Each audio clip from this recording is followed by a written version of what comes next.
બાજુ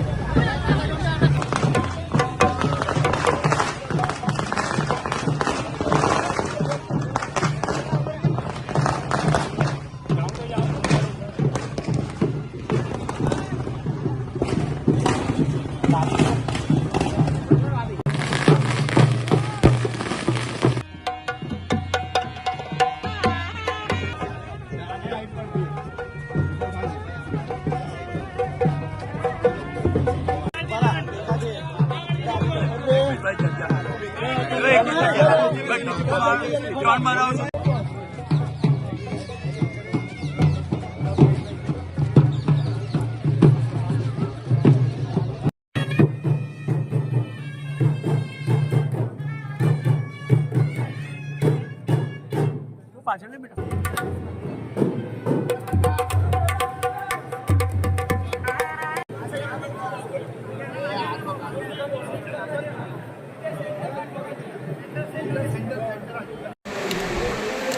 आप एक आ गया और खेत थोड़ा अभी तो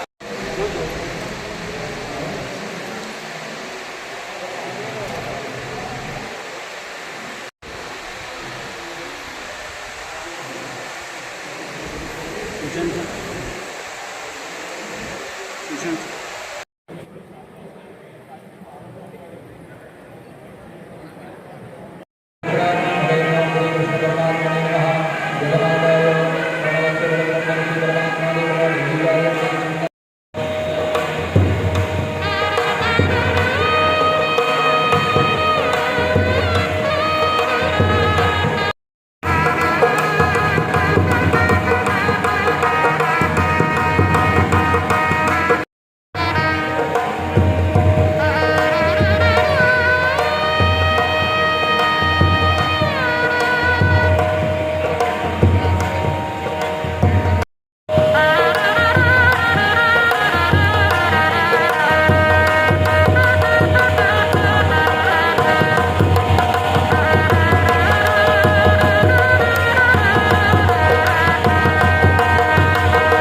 શ્રી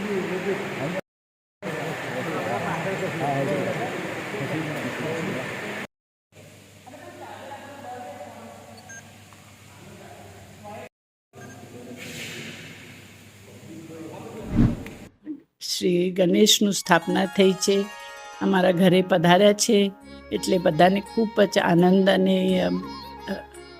એક લાગણી જેવું વાતાવરણ છે. આપણે જોયા હશે અત્યારે ગણેશજીની આરતી સરસ રીતે થઈ. મારે એમ જૂના પદ્ધતિથી જૂના સંસ્કારો અને જૂના જે કાંઈ પ્રયત્ન હતું આ પ્રમાણે અમને ગણપતિજીનું સ્થાપના થાય છે. પહેલાં જેવું બહારના પ્રોસેશન તો નથી કાઢતા, ઘરે જ બધું થાય છે, પણ ઘરના અંદર અમે જૂની વ્યવસ્થા સારી કરીને એક સુંદર વ્યવસ્થા કરીને ગણેશજીનું સ્થાપના થાય છે. તો આ સુંદરમાં આજના પવિત્ર દિવસ હું બધા વડોદરાવાસીઓને શુભેચ્છા મોકલું છું. ગણેશજીની સ્થાપના, ગણેશજીની પૂજા આપ જરા લાગણી અને પવિત્રતાથી કરો. ડીજે અને બેન્ડ બાજા વધારે ના કરો. આપણું સરસ રીતે પવિત્ર રીતે એમનું પૂજા બધા જ મંડળોમાં થાય, એ જ મારી ઈચ્છા છે. એ બીજી પણ એક વાત કહું છું કે જે રોજ ગણપતિજીનું આરતી, ફૂલ, નારળ, પ્રસાદ જે પણ નીકળે છે, આ તમે હું ખાસ વિનંતી કરું છું કે તમે પાણીમાં ના નાખો અને બધા આપણા પાણીઓ તલાવ છે પ્રદૂષિત ના કરો. આ બધું એક બગીચામાં જ ખાડા કરીને એમાં ડિસ્પોઝ કરવાનું, નાખીને એમનું કરવાની પ્રયત્ન કરો. અને આપણા ફૂલથી, હારથી, ભગવાનના હારથી નદી પાણીમાં નારિયેલથી પોલ્યુશન ના થાય, અને એ જ ખાસ વિનંતી કરું છું. તો વડોદરાવાસીઓને ગણપતિ સ્થાપનાના દિવસ અને આગળના જે ઉત્સવ છે 10 દિવસનું ખૂબ ખૂબ શુભેચ્છા અને ખૂબ મારી લાગણી અનુભવ છું.